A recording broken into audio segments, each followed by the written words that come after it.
menikmati hadirat Tuhan mulai dari ibadah 1, 2, dan 3. Saya tipe orang yang lumayan sombong kok mestinya. Saya gak tahu kalau yang ibadah 1 saya bisa biorkan ya. Itu gak bisa tahan. Pikir saya ibadah 2, Tuhan biar kau jaga Tuhan. Gak biar podo ae ibadah 2. Nah, sekarang ibadah 3 lagi. Tuhan Isa Tuhan. Gak usah pakai nangis-nangisan dah Tuhan. Ya. Sama aja. Tahu kenapa kok saya minta untuk jangan Tuhan, jangan Tuhan? Karena tadi ibadah pagi, kalau saya meluap dengan segenap hati, ya, dengan semuanya. Kalau kita itu memuji Tuhan, full of heart and also emotion ya, dengan segenap hati tentunya dengan emosi juga. Begitu emosi ini meluap, saudara. Tahu-tahu sekonyong-konyong, saya mencoba untuk melihat iPad saya, nggak bisa. Saya pakai kacamata, ya nggak bisa. Nggak tahu. Ya, mungkin nggak tahu apa lagi. Usia 60 mungkin memang banyak macamnya ya. Itu. Jadi saya istirahatkan sebentar, terus ternyata setelah itu udah oke. Ibadah 2 sama, saudara. Dan saya harapin tadi itu kalau bisa saya menahan emosi saya, kalau bisa saya nggak usah meluapkan dengan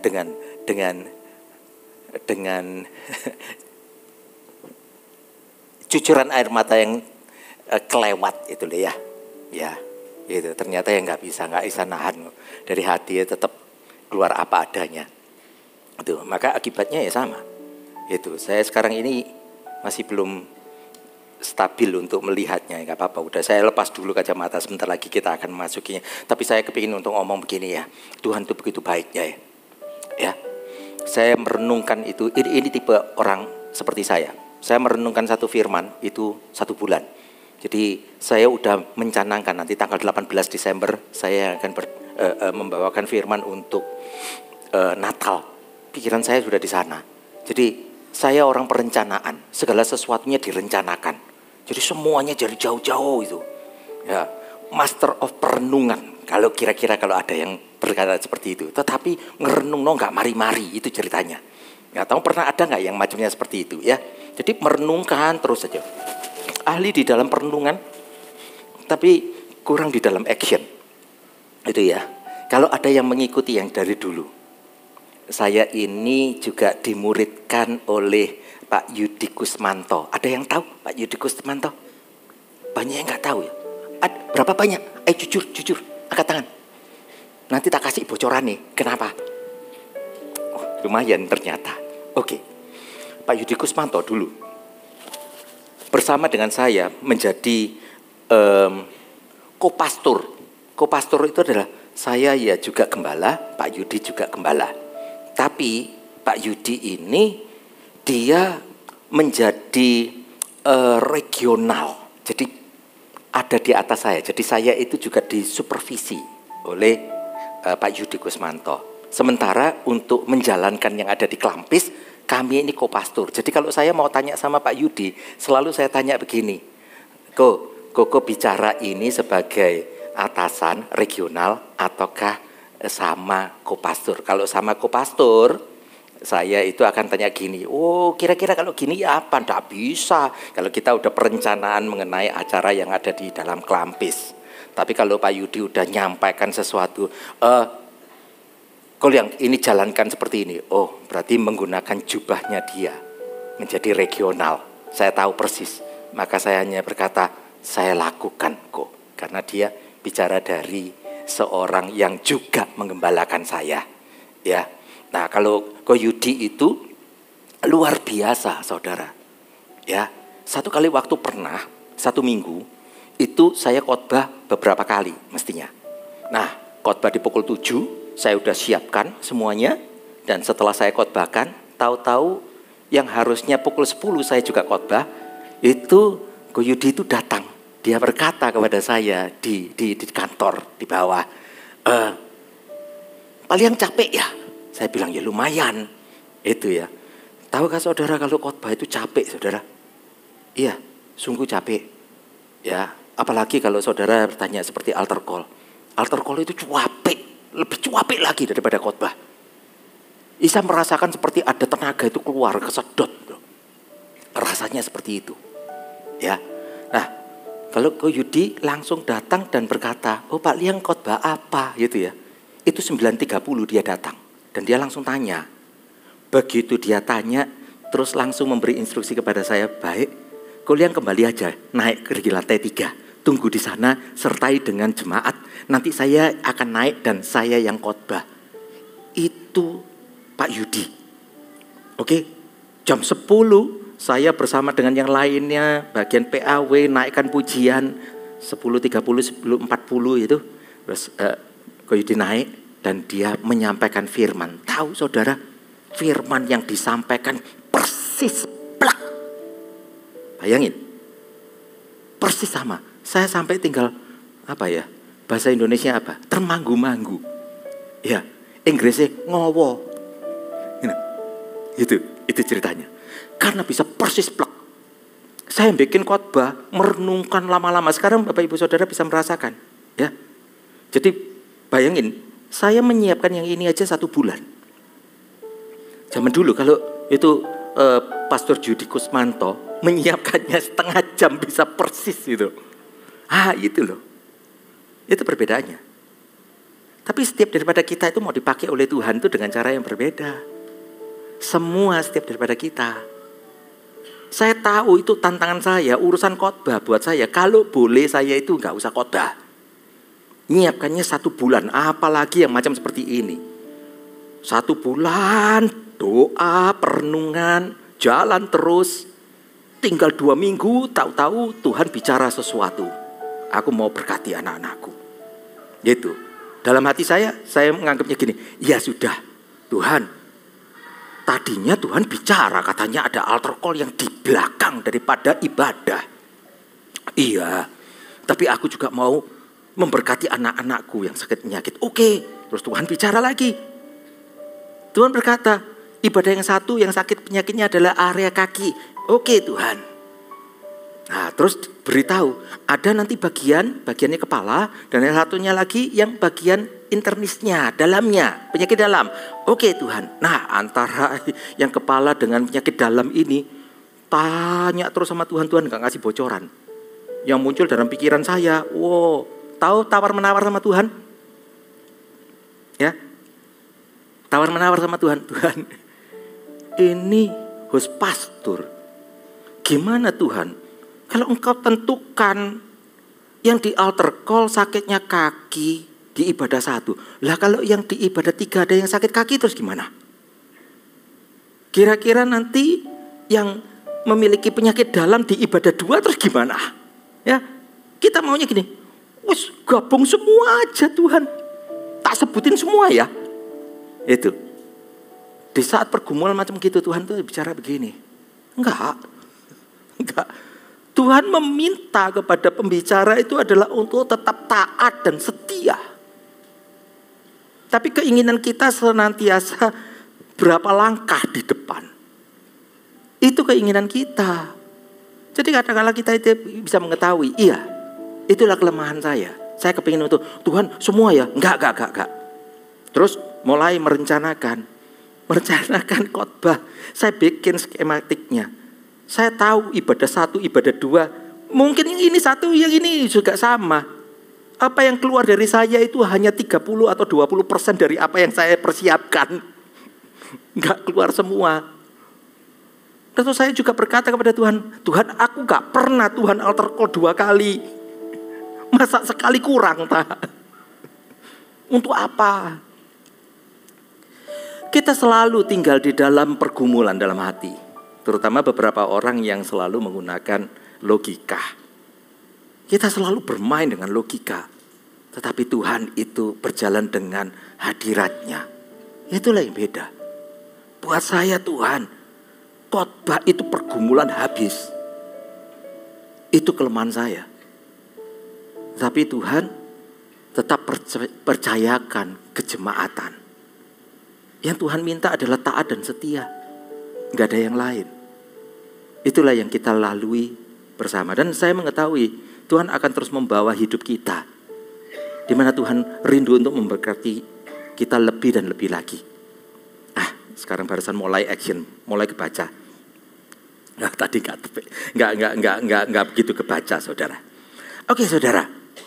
Saya mau bawakan secara ringkasnya. Saya pernah bawakan dengan topik 5 roti dan 2 ikan. Itu saat 10 tahun yang lalu. Hari ini saya beri tema percaya mujizat. Kalau kita mendengarkan 5 roti dan 2 ikan, saya percaya kita sudah tahu juga. Inilah yang dibawa oleh anak kecil itu.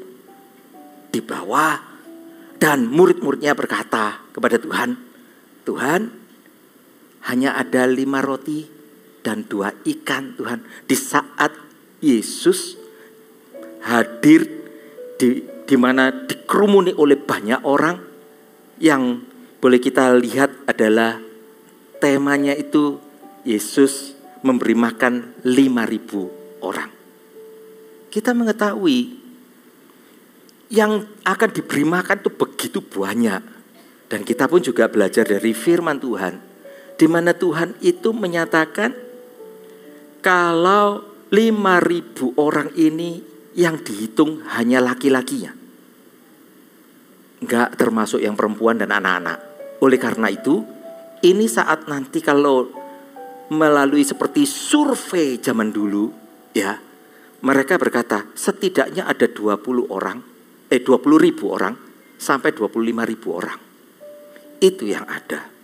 Nah, disinilah kita mengetahui ternyata Tuhan itu mempersiapkan segala sesuatu yang spektakuler, sudah dipersiapkan karena kita tahu kalau Tuhan Yesus itu sudah tahu di depan.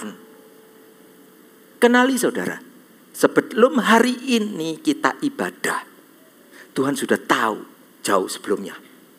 Saya pun menduganya, kalau tantangan altar call tidak ada yang angkat tangan perihal sakit penyakit, saya akan lanjut dengan khotbah. Faktanya, Tuhan nyatakan kasih-Nya. Dia berikan yang terbaik. Dan dia bawa setiap daripada anaknya untuk dipulihkan. Saya dari situ baru mulai mengetahui. Matius 14 ayat 13 sampai yang ke-21.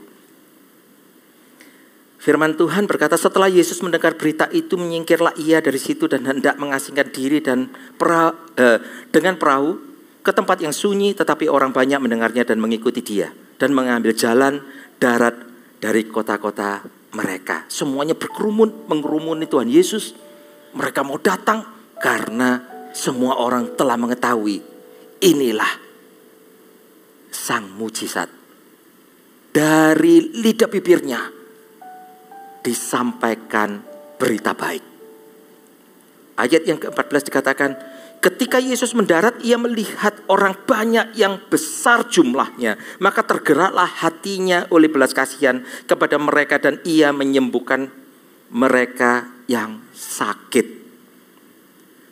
Di ayat ini saya tahu, saya baca, awal mula saya tidak mengerti. Nah, itulah saudara.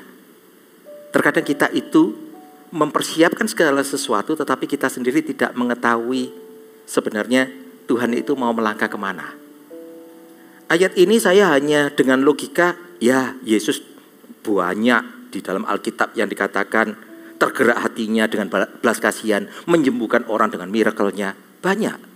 Tetapi apakah saya menangkap apa maksud Tuhan? Apa mau Tuhan? Dan apa yang Tuhan mau kerjakan dalam hidup saya? Demikian juga apa yang Tuhan rindukan untuk Bapak Ibu Saudara semuanya. Jadi makanya untuk desain altar call yang pertama saya nggak mendesainnya saudara. Yang saya tangkap 1 bulan sebelum adalah altar call yang kedua. Bukan yang ini, tetapi ini disampaikan 2 minggu yang lalu. Ternyata ibadah 1, ibadah 2, banyak juga. Nah, inilah pengalaman saya untuk altar call 2 kali, amen. Tapi betapa luar biasanya di sini yang tidak pernah saya pikirkan, ternyata Tuhan itu kuatkan. Ayat ini saya mencoba merenungkan, saya anggap biasa, ternyata untuk Tuhan adalah ayat inilah kerinduannya untuk menyampaikan dengan belas kasihnya menyembuhkan orang-orang yang sakit. Ayat yang ke-15. Menjelang malam, murid-muridnya datang kepadanya dan berkata, tempat ini sunyi dan hari sudah mulai malam. Suruh orang banyak ini pergi supaya mereka dapat membeli makanan di desa-desa. Ini yang mengucapkan adalah Filipus, karena Filipus itu juga dari Betsaida. Filipus memberitahu kepada rekan-rekannya sehingga mereka semuanya datang kepada Tuhan Yesus memberitahu akan hal ini. Ini saudara, seringkali kita itu di dalam hidup hanya melihat diri kita sendiri. Tuhan punya rencana, dia akan lakukan miracle-nya. Sementara kita hanya melihat dengan apa sekitar, sekeliling, dan apa yang kita mengerti. Hanya itu aja. Padahal di sini tidak. Tuhan mengetahui apa yang akan dilakukannya, yaitu memberkati banyak orang. Akan melakukan miracle-nya, tetapi murid-muridnya tidak mengetahui. Penghalang nomor satu dalam kehidupan kita ini, kenapa miracle tidak terjadi? Dikarenakan kita tidak memiliki pikiran Allah. Saat kalau kita tidak memiliki pikiran Allah, maka dari itu sebenarnya kita itu udah meleset. Kita jauh daripada apa yang kita kenali. Sering kalau kita menerima firman, kita mendengarkan, dan kita pun juga melihat dari semuanya, konteksnya adalah diri kita sendiri. Apa konteksnya? Padahal maksud Tuhan adalah kita diajak bermitra untuk memberkati banyak orang. Yesus memanggil murid-muridnya, mengajak ke sana untuk melakukan suatu mujizat, untuk memberkati banyak orang. Tetapi murid-muridnya tidak mengerti. Murid-muridnya bahkan memberikan saran untuk menyuruh semua yang hadir untuk pulang semua, untuk cari makan masing-masing. Itu maunya. Padahal Yesus mau melakukan pekerjaan yang luar biasa. Ini sama seperti hidup kita. Kita selalu merasa, Tuhan, dari perspektifku sama kan? Saya pun juga, dari perspektif saya, altar call yang kedua, bukannya altar call pertama. Tapi nyatanya Tuhan itu beracara di altar call pertama. Saya pikir kalau nggak ada ya sudah, saya lanjut dengan khotbah. Faktanya saya pun juga dilawat 3 kali ibadah, 3 kali khotbah. Saya nggak mampu untuk apa juga, untuk berpura-pura. Hanya saya kepingin sekali untuk menghindari kehilangan kemampuan. Mungkin seperti apa ya? Mungkin ini rabun sekonyong-konyong lah, katakan seperti itu. Membaca yang dekat sekonyong-konyong tidak mampu. Nggak tahu kenapa. Baru kali ini juga, ya. Baru kali ini. Jadi setelah lawat Tuhan tidak mampu untuk membaca, tidak mampu untuk melihat dengan clear. Tapi setelah itu terus pulih lagi. 3 kali ibadah, 3 kali sama. It's okay. Kita alami aja Tuhan. Kita jalan bersama dengan Tuhan. Nah inilah, sekiranya kita mengetahui bahwa Tuhan itu mengasihi setiap daripada kita. Dia punya rencana dan kita jauhkan dari ego. Saya percaya firman ini adalah untuk saya. Setelah saya merenungkannya, saya sendiri mengetahui, iya Tuhan, ternyata aku juga melalui ini ya. Aku melaluinya. Aku kira suatu ibadah, aku tata semuanya. Ternyata engkau berbicara sesuatu yang berbeda di tengah-tengah. Engkau rindu untuk memberkati anak-anakmu. Biar aku Tuhan boleh hidup bersama dengan hadiratmu yang senantiasa mengubahkan, itu memulihkan aku. Cara berpikir kita itu konteksnya selalu diri kita, aku, gitu. Nah inilah yang Tuhan mau ubah. Saya pernah bawakan suatu khotbah saat kalau kita bicara mengenai khotbah keluarga. Ya, kalau khotbah keluarga saya sampaikan, hai istri tunduklah kepada suamimu. Waduh, ini biasanya suami-suami senang. Langsung nyenggol istrinya, dengerin tuh paliang, gitu ya. Itu, dengerin, itu. Langsung. Ya, suaminya langsung ngomong gitu. Lihat tuh. Nah, kalau udah dilanjut lagi berikutnya adalah, hai suami kasihilah istrimu. Ya, ini kembali nanti. Istrinya senggol. Yang tadi suami yang senggol, sekarang istrinya yang senggol. Ya benar apa gak? Ayo dengerin tuh paling yang bilang. Ya, itu. Jadi kasihi istrimu, gimana? Ini saling senggol. Nah satu kali waktu setelah ibadah udah usai, keluar sana, terus tanya Pak Pendeta, izin tanya Pak Pendeta. Ya, sebenarnya itu mana yang lebih terdahulu, mana yang harus didulukan, mana yang lebih penting, tunduk atau kasih? Nah, itu dipertanyakan. Mana yang lebih utama, tunduk atau kasih? Siapa yang berkata tunduk? Siapa? Jangan-jangan suaminya yang angkat tangan. Karena menyuruh istrinya ya. Itu. Siapa yang kasih? Yang ngaku titik. Saya bilang begini ya, ternyata Tuhan itu berbicara kepada pribadi lepas pribadi. Sebenarnya selalu mulailah dari diri sendiri. Jadi maka dari itu mengapa ini disampaikan, hai istri, tunduklah kepada suami. Jangan berkata, nah, dia belum mengasihi aku, omongannya nyelekit. Tunggu kalau sampai omongannya enak, nanti aku akan tunduk. Jangan, ya. Ini para istri, tetap tunduk kepada suamimu di hadapan Tuhan. Satu kali waktu nanti, suamimu pasti berubah dan dia akan mengasihimu setulusnya, sepenuhnya. Demikian juga para suami. Jangan berkata, gimana aku bisa mengasihi dia? Ini loh Baliang orangnya itu cerewet dan ini benar Tuhan nggak mau tunduk istriku ini, nggak bisa, nggak tunduk malah tanduk katanya gitu. Saya berkata kepada suami, hai suami, apapun keadaan daripada istrimu, kasihilah dengan segenap hatimu, kasihlah seperti dirimu sendiri. Nanti satu kali waktu pasti pertolongan Tuhan tidak pernah terlambat dan dia akan membawa istrimu akan tunduk kepadamu. Tapi kasih terlebih dahulu. Jadi siapa duluan? Ya, kalau istri tunduk duluan. Jangan tunggu kasih. Diawali dari kasih dari suaminya. Tetapi suami kasihi istrimu terlebih dahulu. Jangan tunggu istrimu tunduk baru kamu mengasihi. Salah. Dua-duanya harus sama ini. Jadi tuntutan baik suami maupun istri sama, hal yang berbeda. Jadi jangan tanya kepada saya mana yang harus lebih didahulukan. Kalau untuk istri, dahulukan tunduk.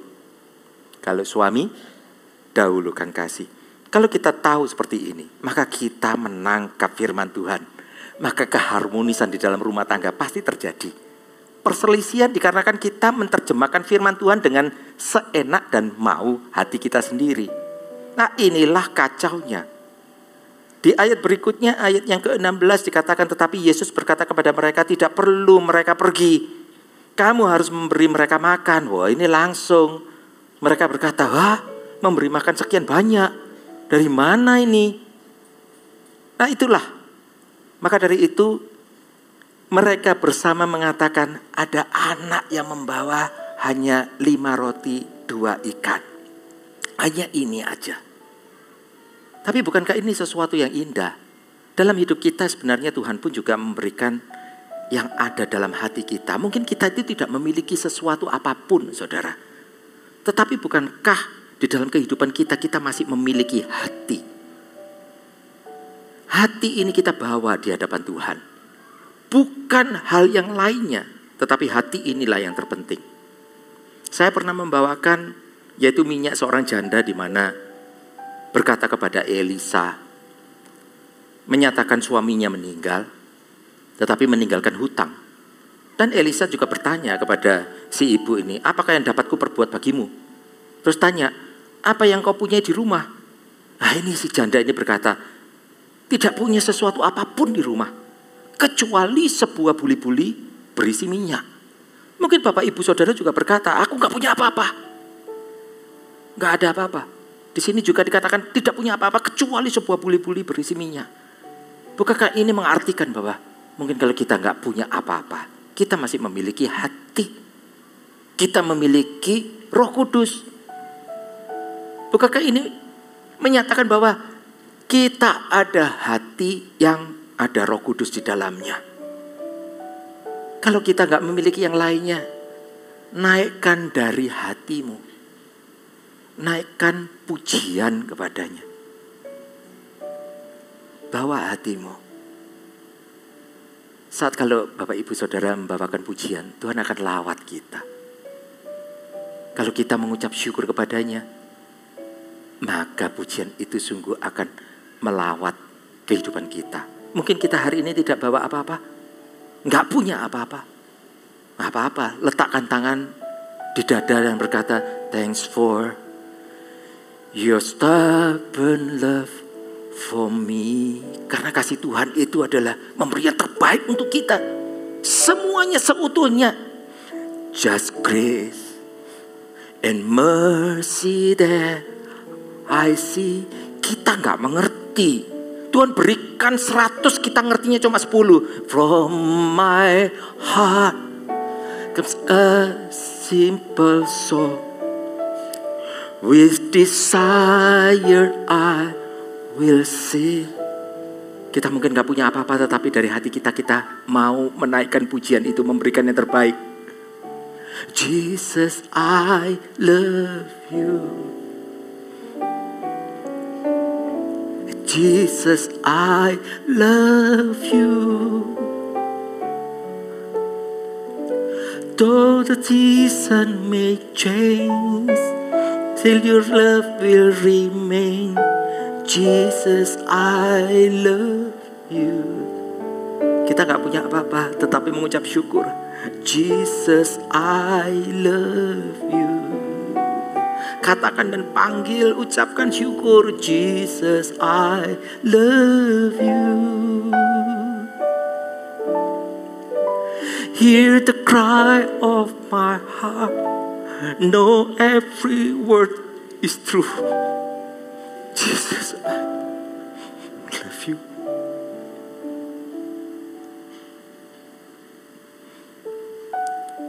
Tuhan mencari hati yang berkenan.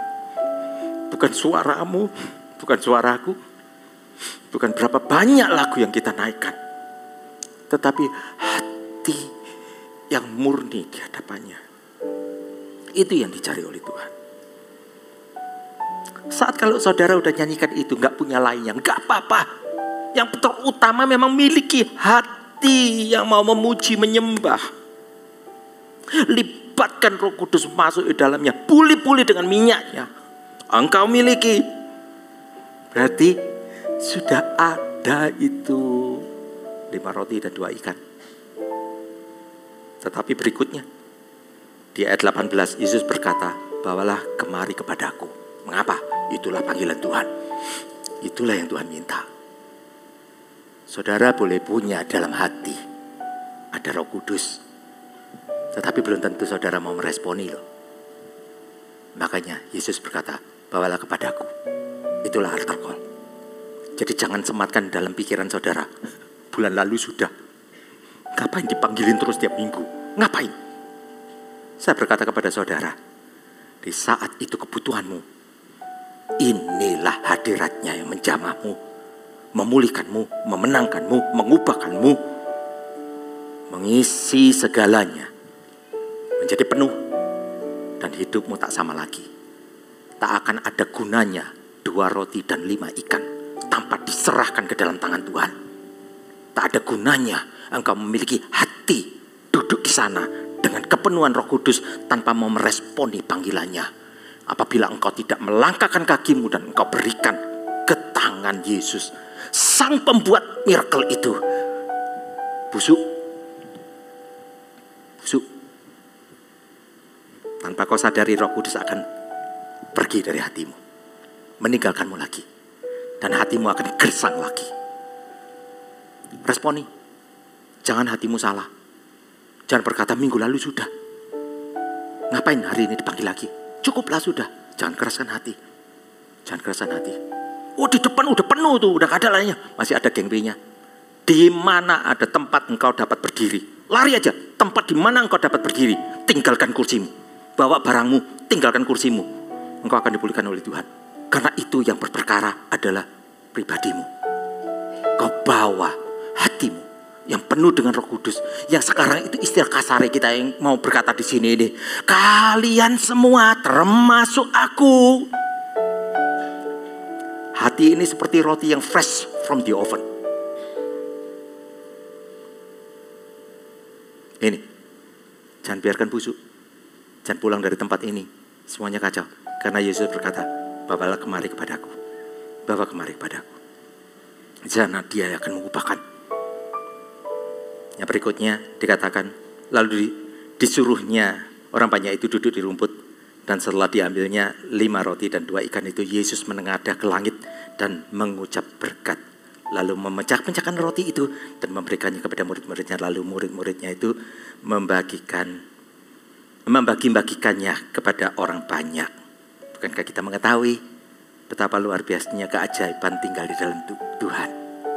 Dia memberi yang terindah untuk kita. Yang pertama, miliki kembali, bangun hubungan, hati yang berkenan di hadapan Tuhan. Kita bawa, kita naikkan pujian itu, dan kita berkata kepada Tuhan, hear the cry of my heart, know every word is true, Jesus, I love you.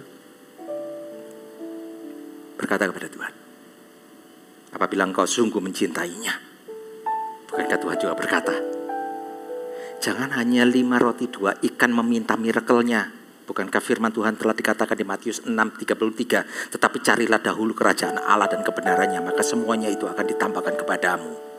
Cari kerajaan Tuhan. Cari kerajaan Allah.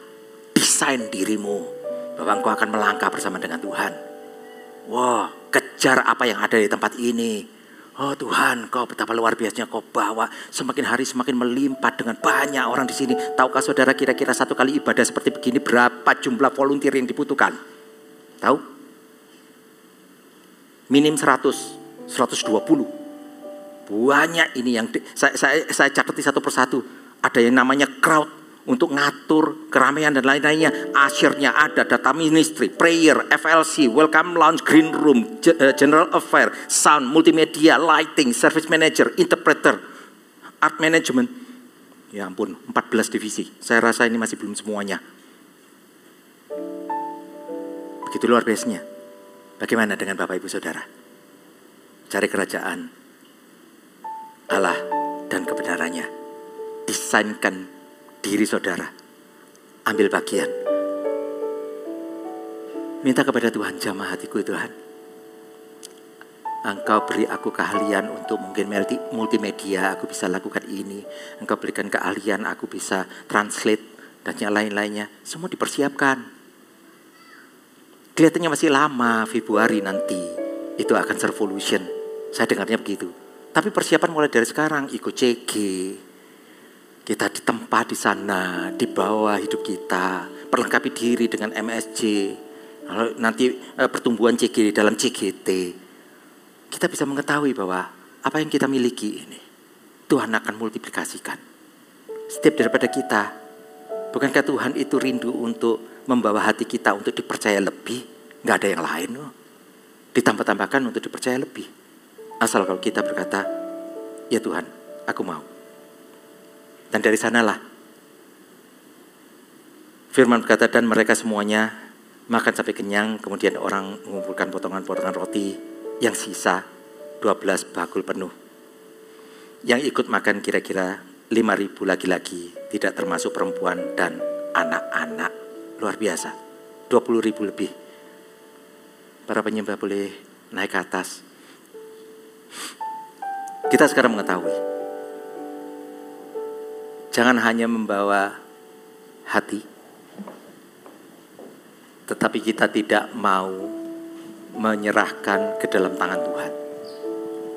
Apabila kita sudah serahkan ke dalam tangan Tuhan, pulang, renungkan, masuk dalam hadiratnya, planningkan diri saudara, dan berkata, aku mau Tuhan, aku mau bersama denganmu, akan mencari kerajaan-Mu dan kebenaran-Mu. Dan aku tahu Engkau akan perlebar kapasitasku melebihi daripada sebelumnya. Saya undang tuh semuanya boleh bangkit berdiri.